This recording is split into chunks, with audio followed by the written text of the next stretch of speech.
buenas, nos encontramos con Alejandro González, el embajador de la República de Cuba en el Estado español, que está estos días de visita en la ciudad de Sevilla, donde tiene previsto participar en diversos actos y realizar distintos encuentros y reuniones.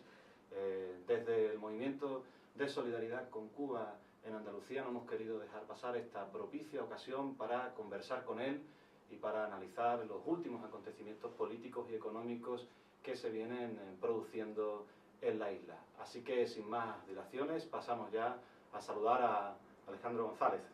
¿Qué tal, embajador? ¿Cómo está? ¿Qué tal? ¿Cómo están ustedes?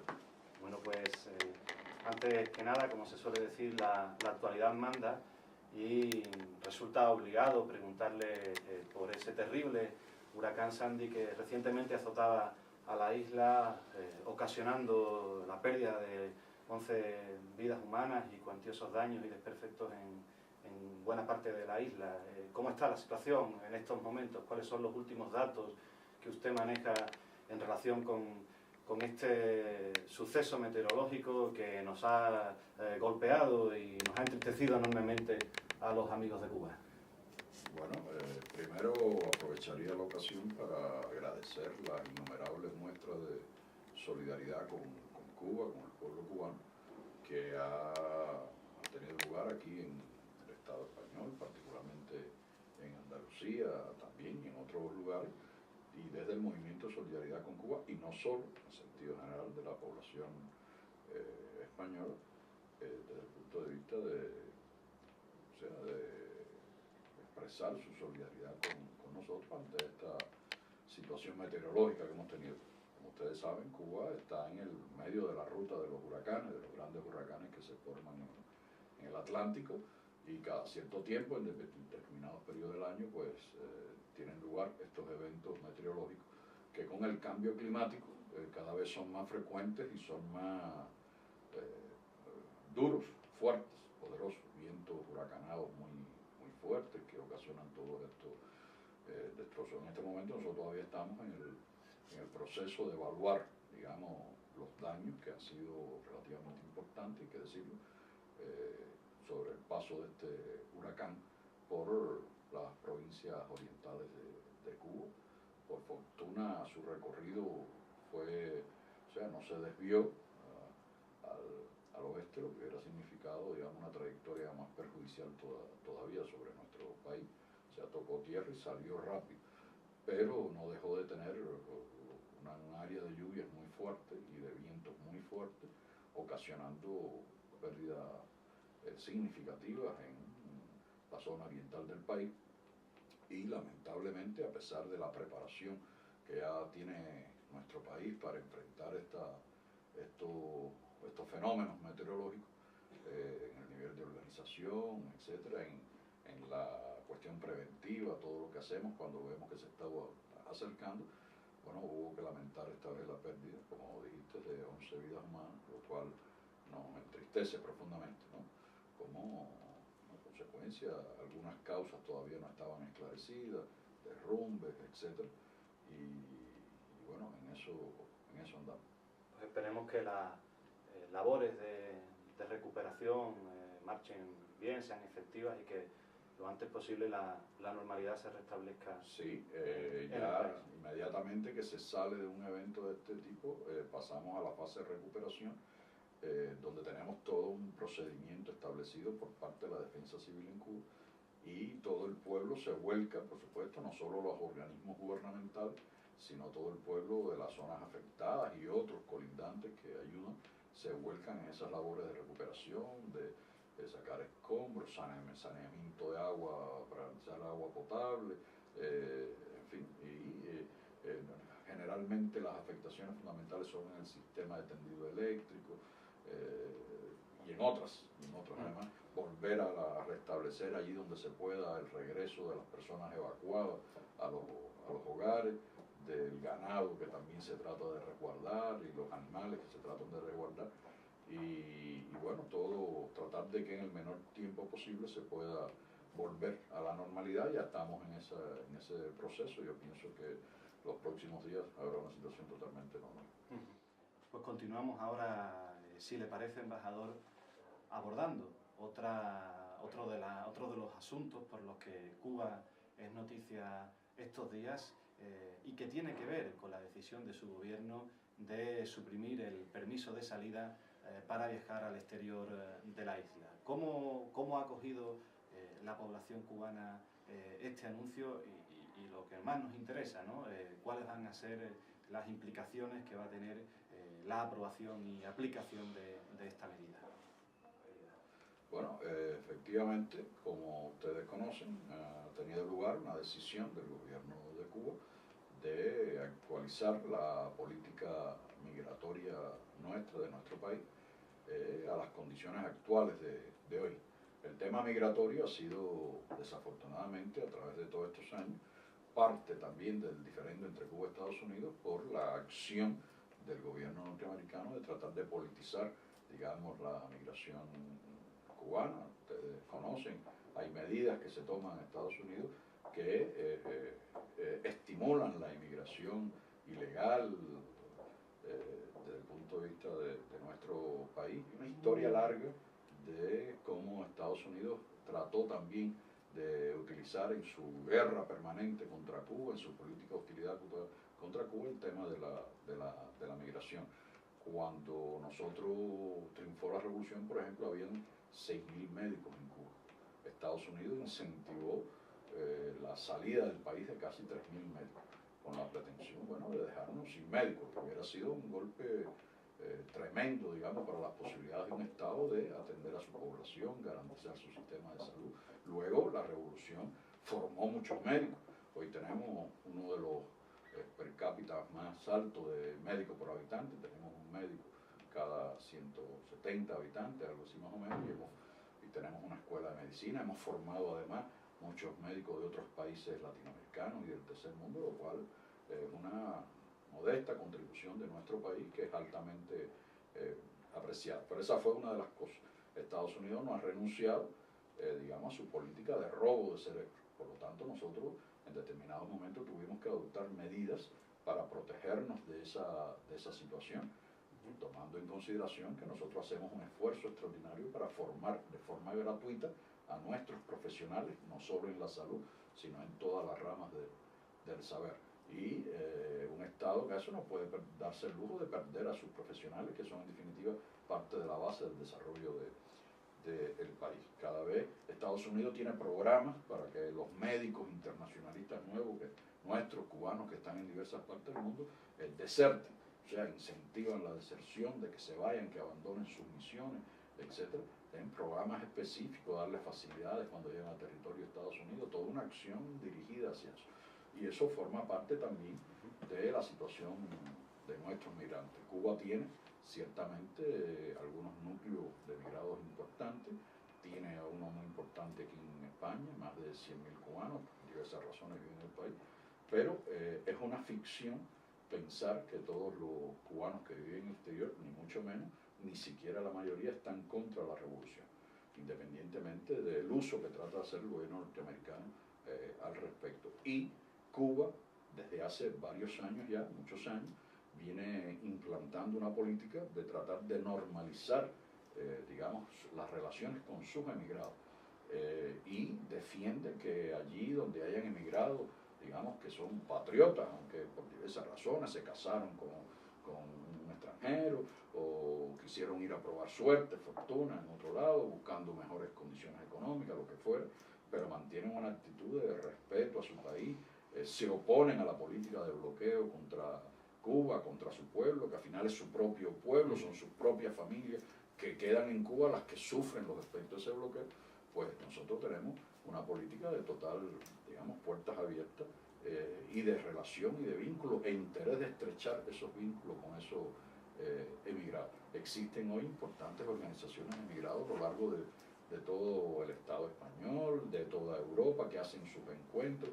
Recientemente se produjo, por ejemplo, el 7º encuentro de emigrados en Europa, de cubanos residentes en Europa, que se celebró en la ciudad de Madrid con un excelente resultado, y allí se demostró, digamos, la condena al bloqueo de Estados Unidos, la defensa por la liberación de los 5 héroes cubanos presos en las cárceles norteamericanas, y una serie de reclamos que tienen que ver con el sentido patriótico ante muchos de esos emigrados. En ese contexto se han ido dando gradualmente las condiciones para que nuestro gobierno tomara decisiones para acercarnos más, digamos, a esa emigración que no tiene ningún problema político realmente con Cuba, sino que es una emigración, como hemos dicho siempre, fundamentalmente económica.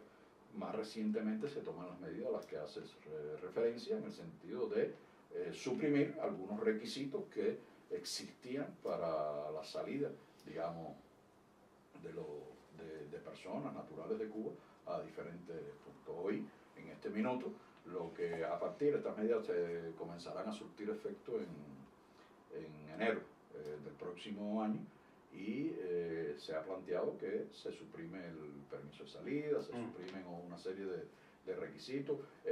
Aquella persona que tiene una residencia, que fija una residencia en el exterior, no tiene que mensualmente que prorrogar lo que antes era un permiso de estancia en el exterior, puede estar hasta 24 meses sin tener que ir a Cuba a regularizar su situación, y puede volver a salir de nuevo si así lo desea, y en fin, un conjunto de nuevas medidas, y solo dependerá ahora de que le den visa, que es como ha sido siempre, porque una de las grandes ficciones, una de las grandes campañas contra Cuba es que en Cuba no se puede salir de Cuba, que el Estado cubano no deja salir a las personas que así lo desean, ni mucho menos. Lo cual no es verdad. Las estadísticas demuestran que cada vez durante todos estos últimos años más cubanos salían de Cuba y no tenían ninguna dificultad bajo determinados requisitos, por supuesto, que eran necesarios conforme a los que existía antes, que estamos paulatinamente algunos de ellos eliminando. Por supuesto, hay determinadas categorías de profesionales que tendrán que cumplir, digamos, algunos requisitos para salir del país. No se les veta la salida, no es que no puedan salir, pero tendrán que cumplir algunos requisitos porque el país no puede prescindir de ellos de forma inmediata hasta que no sea capaz de constituir sus relevos efectivos, etcétera, etcétera, para no tener una afectación que en definitiva sería una afectación a nuestra población. Ese último punto me parece importante suscribirlo, o subrayarlo, mejor dicho, porque es verdad que la mayoría de los medios de comunicación se olvidan muchas veces de decir que bueno, que el principal problema por el que la mayoría de los cubanos normalmente no pueden salir afuera no es tanto de Cuba, sino del país de recepción, ¿no? Que ante la negativa a conceder esa visa de entrada. ¿No cree en ese sentido que estos cambios adoptados por el gobierno cubano en este ámbito concreto pueden contribuir a derribar muchos de esos falsos mitos o de esos clichés que tradicionalmente habían estado asentados en la opinión pública internacional en relación con la política migratoria? Bueno, vamos a ver, ahora vamos a ver. Había mucha gente que pedía, digamos, que se eliminaran algunos de esos requisitos. Bien, ahora están eliminados. Vamos a ver ahora qué sucede.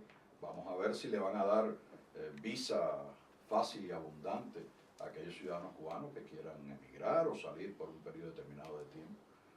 Quiero ver qué va a hacer Europa, que está atravesando, como sabemos, grandes problemas también. Y quiero ver qué va a hacer el gobierno de Estados Unidos, que tendría la posibilidad de ampliar el cupo de visa y además tendría la oportunidad histórica de quitar, por ejemplo, la ley de ajuste cubano, que posibilita que un cubano que llegue y logre alcanzar las costas de Estados Unidos por las vías y los métodos que sea, incluso por una acción vandálica de robarse una lancha, cualquier cosa de eso, le permite entrar a territorio norteamericano y no son objeto, digamos, de la persecución que son objeto otros emigrantes. De manera que ahora se pondrá a prueba si aquellas falsas calumnias contra Cuba eran verdad o si no lo eran. Se pondrá a prueba. Otro de los temas que suele ser objeto de silenciamiento, cuando no de escandalosas tergiversaciones mediáticas, es el de las elecciones en Cuba, ¿no? En estos momentos el país está inmerso en un proceso que aquí se invisibiliza, mediante el cual pues, los cubanos van a elegir a sus delegados, a las asambleas municipales y provinciales del Poder Popular y a sus diputados, corríjame si me equivoco, de la Asamblea Nacional, ¿no? Supongo que en muchas ocasiones le habrá tocado explicar esto, pero le pediríamos si es posible que nos expusiese cuáles son esas claves fundamentales del modelo electoral cubano, si es posible. Bueno, el modelo electoral cubano difiere sustancialmente de las elecciones que conocemos en otros países.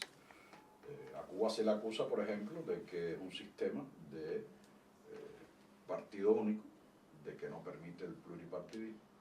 Nosotros tenemos en efecto un solo partido, que no es un partido electoral, no es un partido que elige o que postula candidatos a delegados, ni a diputados, ni nada por el estilo. O sea, su función no es esa, su función es otra que está consagrada en la Constitución de la República como fuerza superior de la sociedad cubana. Tiene otras tareas, no las elecciones. En otros países los partidos se constituyen con un único propósito: ganar elecciones, acceder al poder por esa vía. En nuestras elecciones, a diferencia de otros lugares,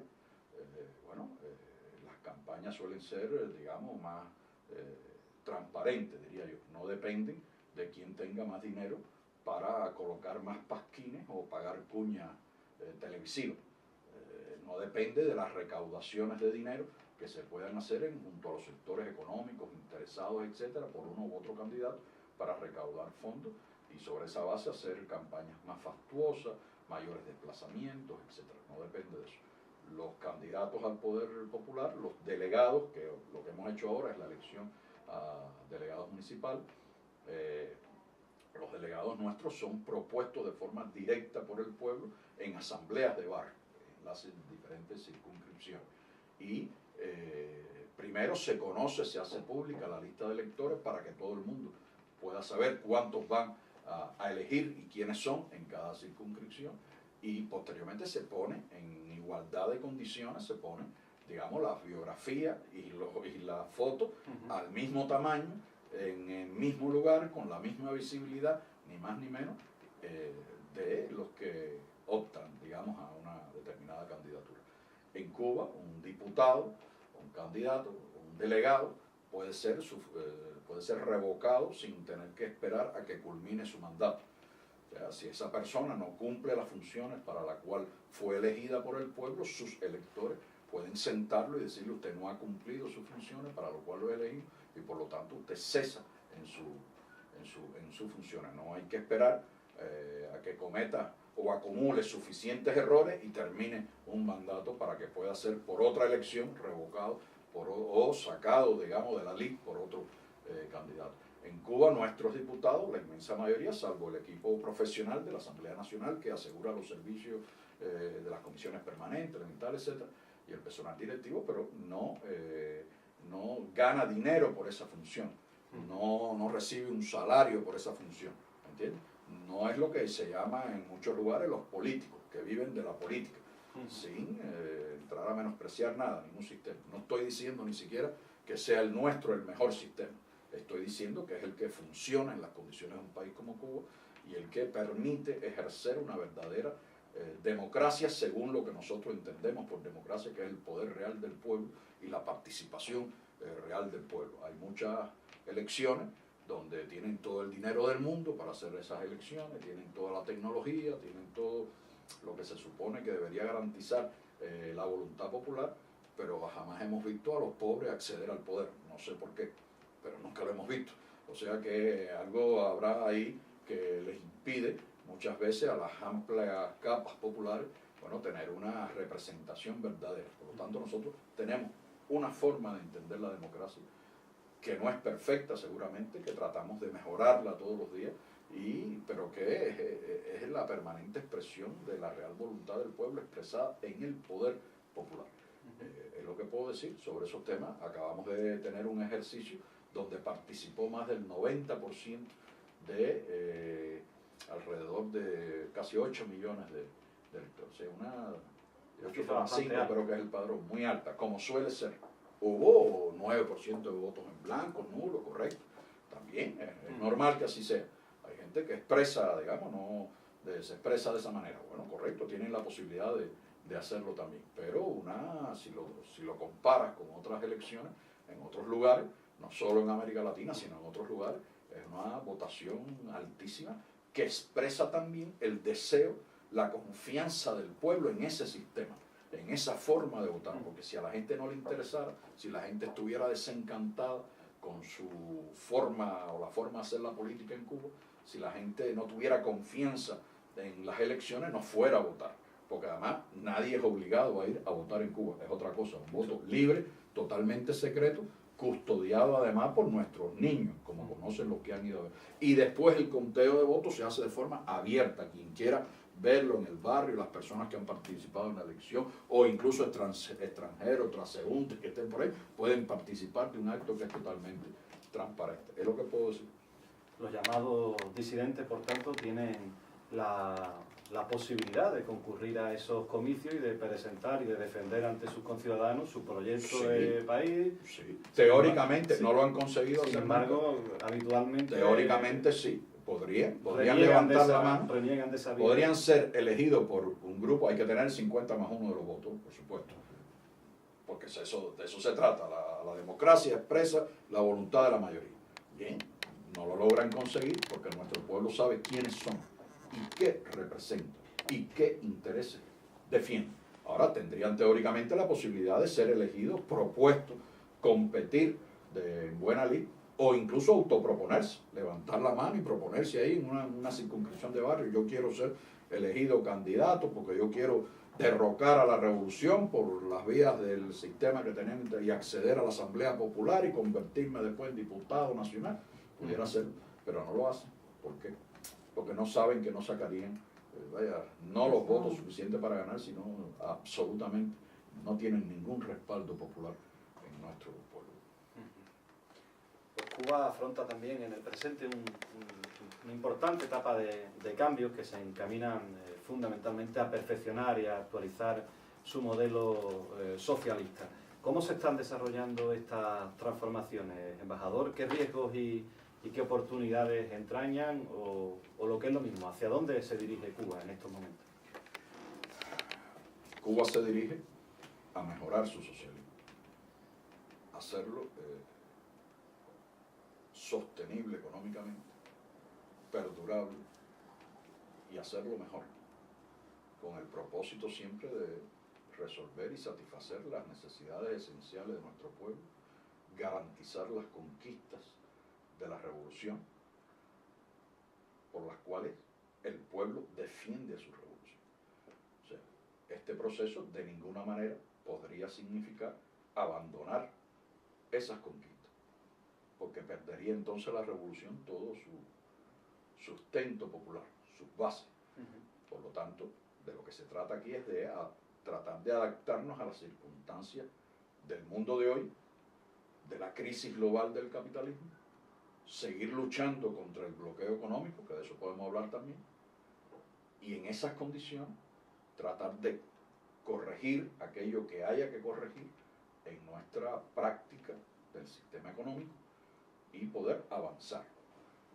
Ciertamente, como ustedes conocen, se hizo un proceso muy importante para llegar en el Congreso del Partido a la aprobación de los lineamientos de la política económica y social, que significan la hoja de ruta, la estrategia de nuestro desarrollo económico para los próximos años, donde no se pretende de ninguna manera, todo lo contrario, abandonar el socialismo, sino perseverar en nuestro socialismo y hacerlo más eficiente. Nosotros teníamos, digamos, prácticas que respondían a otro momento histórico, algunas gratuidades que hoy serían insostenibles mantener, algunos modos de hacer las cosas que hoy también habrían que cambiar. Y además de eso, nosotros hemos llegado en las condiciones de la madurez que tiene hoy la revolución al entendido de que con la propiedad estatal sobre los medios fundamentales de producción pueden coexistir otras formas de gestión no estatal, sobre todo a nivel de las cooperativas, que es la que más nos interesa promocionar en este caso, pero también otro tipo de emprendimiento individual, siempre y cuando seamos capaces de no permitir la concentración de la riqueza, que desvirtuaría nuestro sistema de justicia social, de igualdad, etcétera, etcétera, pero no está reñido con el socialismo, que puedan, digamos, coexistir esas otras formas de gestiones no estatal con apoyo incluso del Estado, y que esas otras formas permitan al Estado liberarse de actividades secundarias en las cuales hoy gasta recursos, personal, tiempo, energía, y concentrarse en lo fundamental, en lo que realmente decide los destinos de nuestra nación. Por lo tanto, hicimos un proceso de consulta, discutimos hasta la saciedad los proyectos de alineamiento, aquellos que las comisiones los gubernamentales que lo elaboraron presentamos en las discusiones con el pueblo, fueron cambiados casi en un 60% y resultaron en muchos casos otros o reformados o con otra visión, cuestiones que el gobierno planteaba, que consideraba que podían eliminarse, el pueblo dijo que no y no se elimina. Y entonces así, con este gran respaldo popular, se llega al 6º Congreso del partido, que se dedica enteramente a la aprobación, discusión y aprobación de estos lineamientos.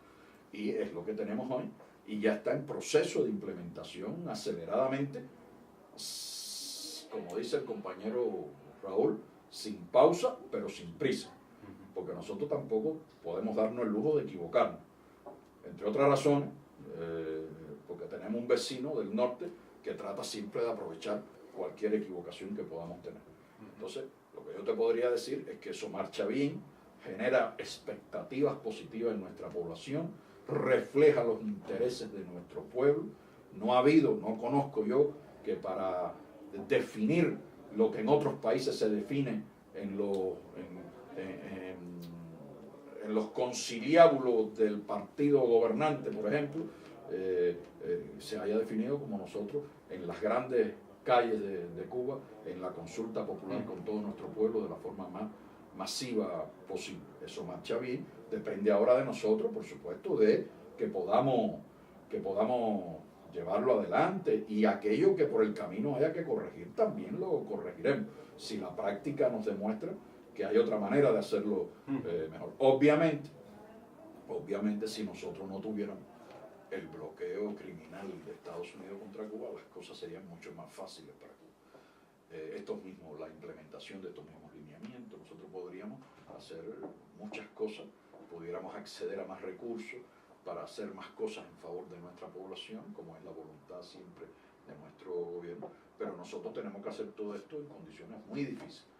Ningún pueblo ha sufrido durante más de 50 años semejante cerco comercial, económico, financiero, ni una política de hostilidad de la primera potencia mundial de esa naturaleza tan agresiva contra nuestro país, con el propósito, como ustedes saben, que es el propósito de la política del bloqueo yanqui, de rendirnos por hambre, por enfermedad, lo cual califica en el derecho internacional como un delito de genocidio.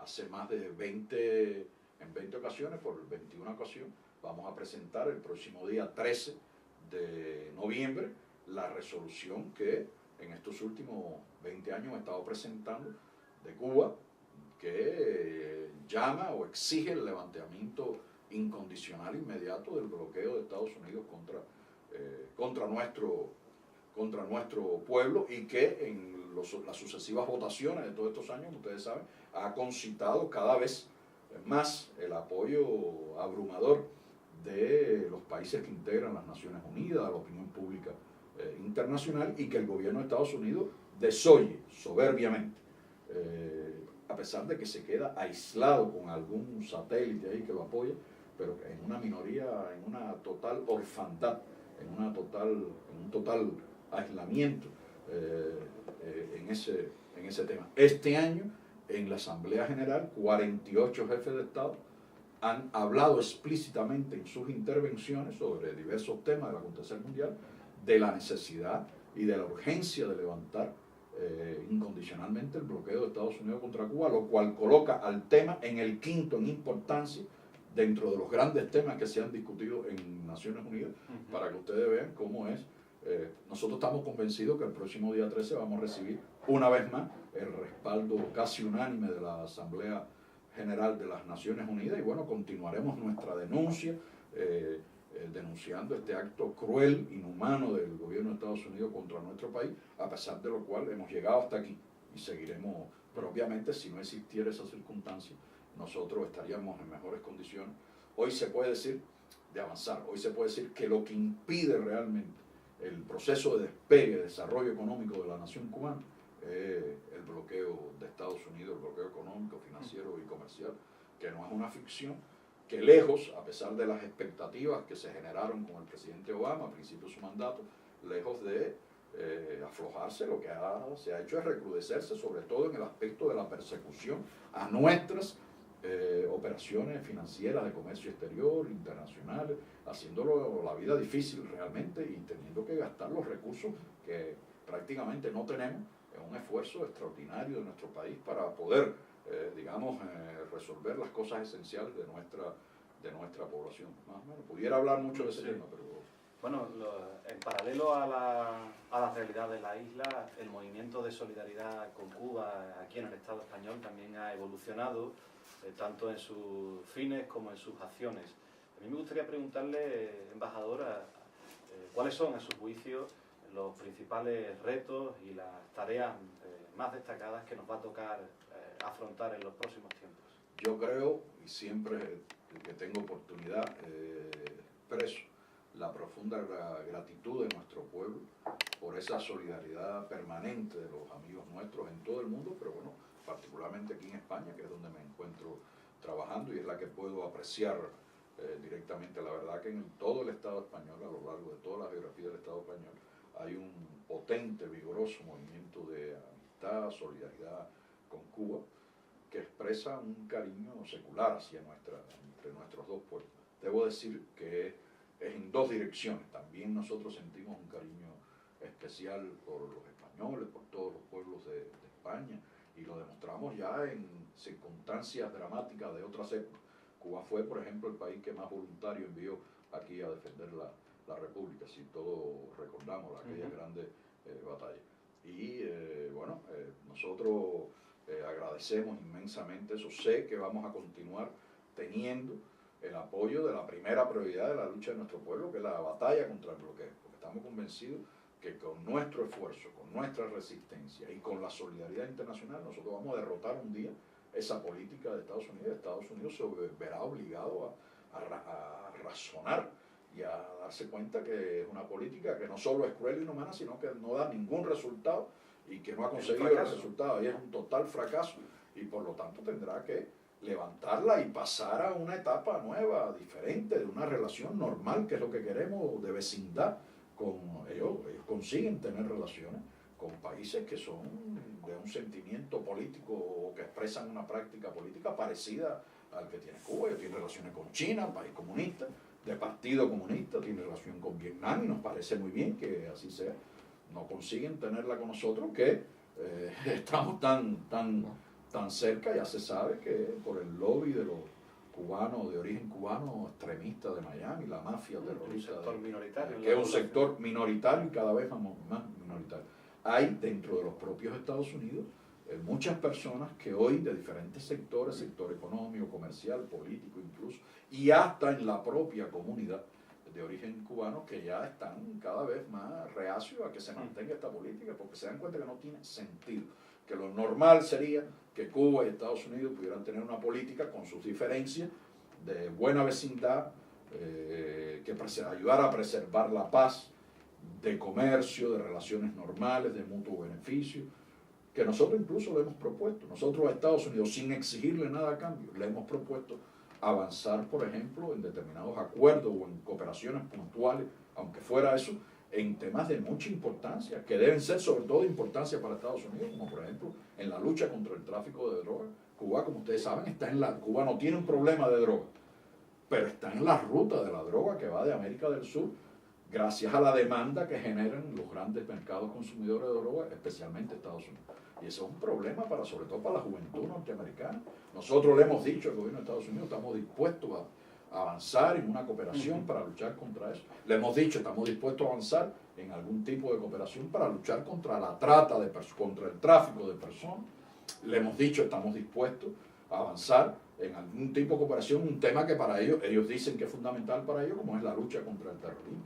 Nosotros estaríamos en disposición, lo hemos expresado varias veces, no lo han querido aceptar, porque de alguna manera sentarse, avanzar en un acuerdo de cooperación con nosotros, expresaría un reconocimiento al gobierno cubano que no quieren asumir.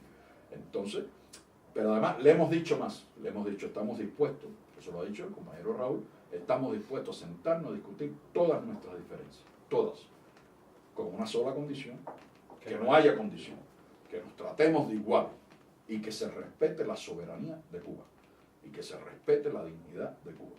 Sobre esa base estamos dispuestos a discutir cualquier problema. Y yo sé que el movimiento de solidaridad con Cuba va a continuar acompañándonos en ese reclamo, en esa lucha contra el bloqueo. Otra tarea que el movimiento de solidaridad ha acogido como suya y que a nosotros nos llena de alegría es la lucha por el reclamo por la libertad de los 5 héroes cubanos prisioneros en las mazmorras yanquis, injustamente condenados a largas cadenas de prisión, como ustedes conocen, un proceso totalmente amañado que cada día se descubren nuevas cosas.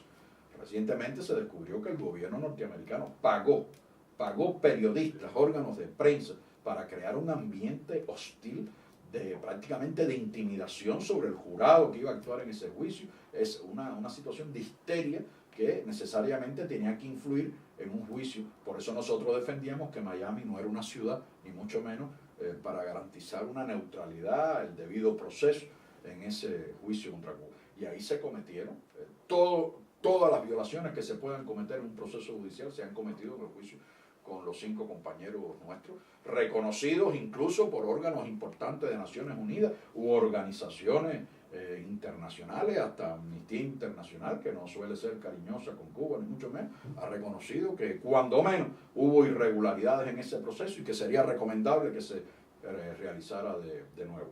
Hay más de 10 premios Nobel, jefes de Estado, parlamentos que han aprobado mociones en favor de la liberación de los 5 héroes y pidiéndole al presidente de Estados Unidos que ejerza las facultades y las prerrogativas que tiene de liberarlo, que es lo que debiera hacer, o por lo menos de ordenar un nuevo juicio, anular aquel y tratar de hacer un proceso que en todo caso le dé crédito a la justicia norteamericana y no lo que han hecho, la chapucería que han hecho, que además del perjuicio moral y hasta físico, nuestros compañeros han sido castigados injustamente en condiciones deplorables. Se les ha impedido a algunos de sus familiares poder visitarlos. Es un caso tremendo, es una vendetta política contra Cuba. A los 5 se ha usado para ejercer la venganza contra Cuba, entre otras cosas porque estos 5 compañeros reflejan lo que es el pueblo de Cuba, que es la resistencia, no claudicar, no aceptar componendas, defender su dignidad, que es la dignidad de nuestro pueblo. Y todos saben que ellos fueron allí a Estados Unidos a preservar, a buscar información que permitiera impedir actos terroristas contra Cuba, como los que durante 50 años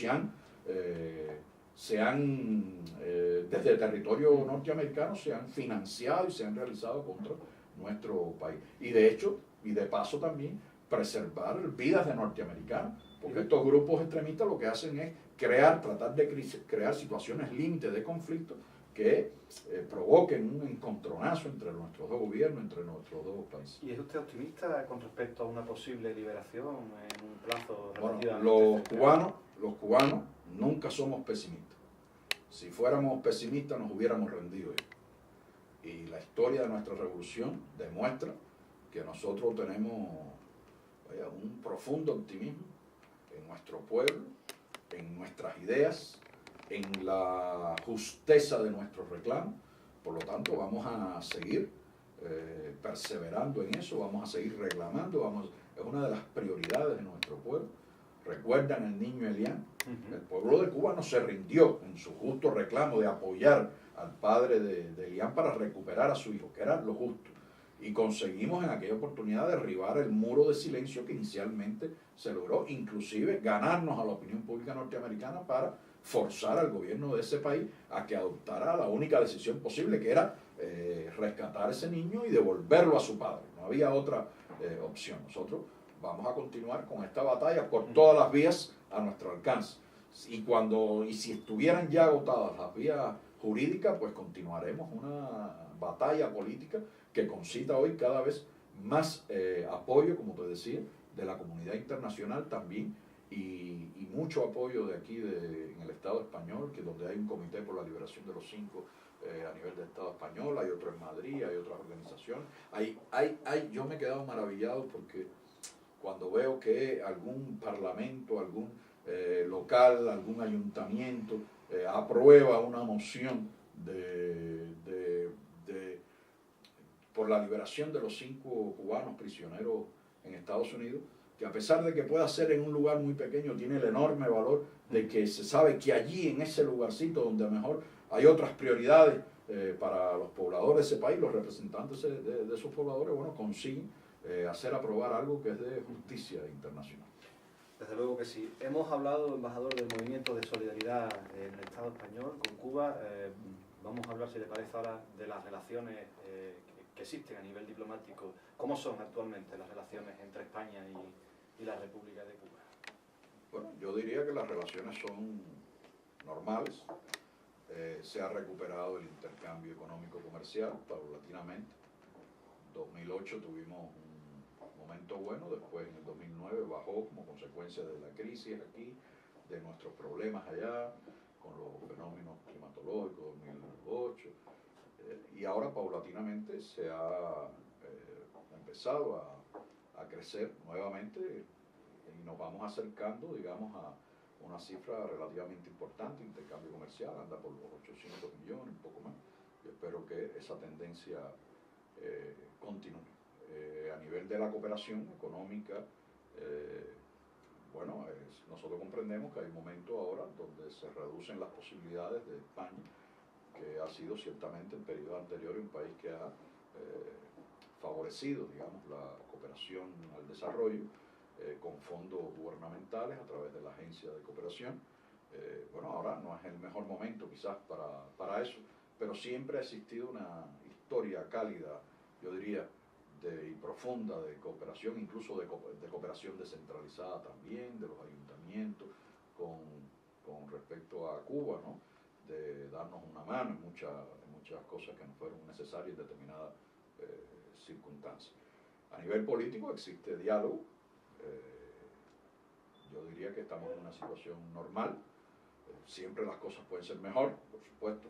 Nuestra voluntad, que es lo que yo puedo expresar, nuestra voluntad es tener relaciones constructivas con España y mutuamente beneficiosas en todos aquellos terrenos donde sea posible, respetando principios que son sagrados para nosotros y supongo que para España también, como son la no intervención en los asuntos internos de cada país, el respeto a la dignidad y la independencia de cada país, a la soberanía de cada país, bueno, y la no injerencia. Algo que todavía no se está cumpliendo, ¿no? Porque a nivel europeo por lo menos se mantiene la posición común, Sí, ¿no? la posición común europea, como ustedes saben, fue obra y gracia, o por lo menos dinamizada, propuesta, estimulada por un gobierno anterior de España, el gobierno de Aznar.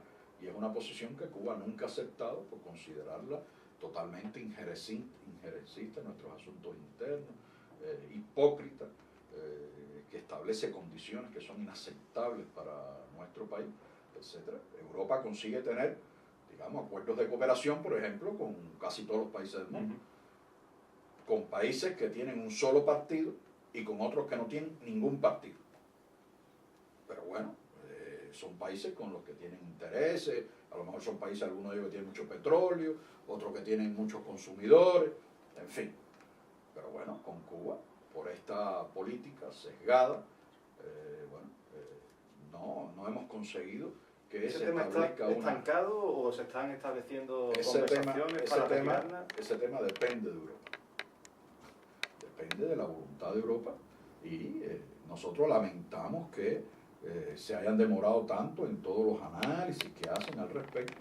Pero bueno, si en algún momento Europa decide tener una política diferente a la que tiene Estados Unidos con Cuba, si Europa decide avanzar en algún acuerdo de cooperación con Cuba, bueno, nosotros, cuando esa decisión sea tomada, la analizaremos constructivamente y siempre con resguardando nuestra soberanía y respetando nuestra integridad, que son cosas, reitero, que vamos a defender a ultranza. Y si es posible avanzar, avanzaremos. No depende de nosotros, la voluntad de nosotros de tener buenas relaciones con Europa, siempre la hemos expresado sobre esos pilares. Y si Europa quiere, pues que avance. Nosotros analizaremos y reaccionaremos constructivamente a eso. Bueno, pues ya por último, embajador, los próximos días 16, 17... Reitero, para terminarte la idea, que nosotros deseamos buenas, igual que con Europa, buenas relaciones con España. Independientemente del gobierno que esté en estos momentos en el poder, que como se sabe tiene diferencias ideológicas y políticas notables con Cuba. Pero deseamos en primer lugar que se recupere, que puedan resolver los problemas de este país. Porque eso será bueno para el pueblo español, que es un pueblo que sentimos como hermano. Y será bueno también para Cuba, porque permitirá un mayor vínculo probablemente en sectores de mucho interés. Por lo tanto, nosotros le deseamos al gobierno de España que pueda avanzar en la solución de los importantes problemas y las dificultades como consecuencia de la crisis que tiene hoy en este país. Y deseamos nosotros tener un vínculo, lo más cordial posible, constructivo, que sea posible sobre la base, reitero, de la no injerencia en los asuntos internos. Eso, que los próximos días 16 y 17 de noviembre se va a celebrar en Cádiz, como usted sabe, la cumbre iberoamericana de jefes de Estado. Cuba es uno de los pocos países que a día de hoy todavía no ha confirmado quién va a ser su representante en este evento. No se sabe aún si va a acudir el presidente Raúl Castro, si lo hará su canciller de Exteriores. Lo cierto es que sí parece claro que una delegación cubana de alto nivel va a participar activamente en las jornadas que de forma paralela se van a llevar a cabo en el marco de esa cumbre alternativa a la hora de los pueblos que se va a llevar a cabo en la capital gaditana. ¿Qué papel está llamada a jugar la Revolución Cubana en este encuentro internacional? Bueno, a ver, nosotros vamos a participar, como siempre hemos hecho, en la cumbre iberoamericana de Cádiz. Nosotros somos parte del espacio iberoamericano desde que se constituyó y siempre hemos dado nuestro aporte humilde, pero bueno, que entendemos ha sido sustancioso en muchos temas, etcétera. Así se ha reconocido en los documentos, en el acervo iberoamericano junto a otros países de la región. Por lo tanto, nosotros no estoy en capacidad hoy de confirmar quién vendrá exactamente al frente de la delegación. Sí puedo decir que Cuba estará adecuadamente representada en la cumbre de Cádiz. Y en la otra cumbre, la cumbre denominada La Hora de los Pueblos, que es otro evento que organizan foros sociales, etcétera, efectivamente hemos sido invitados también, como suele suceder en estos eventos. No es que sea una novedad, siempre que hay una cumbre oficial de esta naturaleza, digamos, los pueblos en los países donde se hacen estos eventos a nivel ya de gobierno, organizan también eventos paralelos, por diferentes razones que no voy a entrar ahora a detallar. Y Cuba ha participado también junto a otros pueblos latinoamericanos, según la invitación que se nos haya hecho. En efecto, hemos sido invitados y también tendremos una participación ahí constructiva para hablar de los problemas que también preocupan a nuestros pueblos, etcétera, las perspectivas, y seguramente que estaremos también. Pues anotamos también en esa agenda de lo que va a ocurrir, lo volvemos a recordar, ¿no? Unos escasos días antes de la cumbre iberoamericana tendrá lugar esa votación en el seno de las Naciones Unidas, donde la política imperial de Estados Unidos pues recibirá otra bofetada diplomática, ¿no? Así mismo es. Pues nada, pues con ese último mensaje vamos a poner el punto y final a esta entrevista. Alejandro González, embajador de la República de Cuba en el Estado español, le agradecemos mucho su atención. Sabemos que tiene una agenda muy apretada estos días, por eso nuestra gratitud, nuestro reconocimiento es mucho mayor, que nos haya ayudado a seguir difundiendo aquí en nuestro país la verdad sobre Cuba. Muchas gracias. Bueno, pues les agradezco a ustedes y a través de ustedes les envío un saludo a todos nuestros amigos que sé que nos acompañan en las buenas y en las malas, y siempre podemos contar con todos ustedes, así que seguimos en la batalla. Muy bien, pues seguimos en la batalla.